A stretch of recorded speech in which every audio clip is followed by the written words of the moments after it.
Welcome guys, welcome sa aking panibagong video. So, pwede rin tutorial. So, narito ako ngayon sa aking bagong project. So, kung makikita nyo, simbahan ito ang ginagawa namin. Nag-umpisa na kami last week.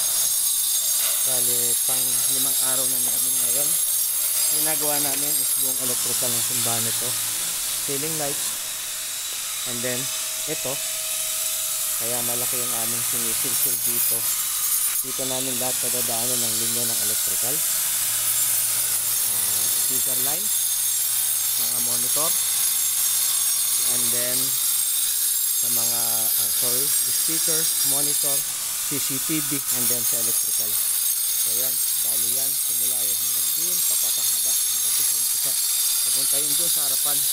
So nandun ang aming magiging electrical room sa likod ng may kulay blue na yan.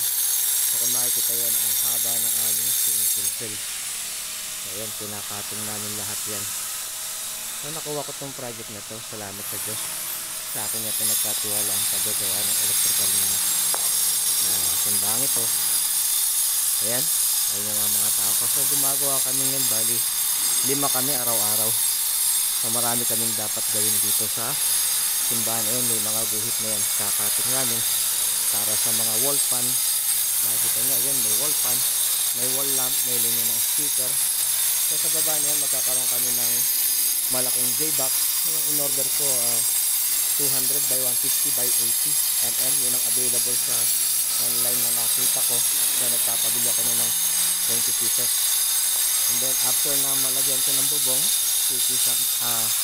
magre-ready naman kami for wiring ng mga lighting circuit. So may time interval ang opening ng mga ilaw dito.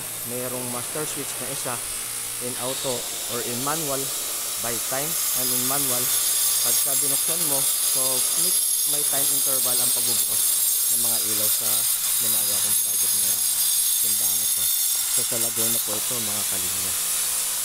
So pinakita ko lang po sa inyo at sana po subaybayan nyo ang aking mga gagawin pagtatrabaho ng aking grupo dito. So i-video ko po ito hanggang sa matapos mga kalinya. So God bless po sa inyo lahat.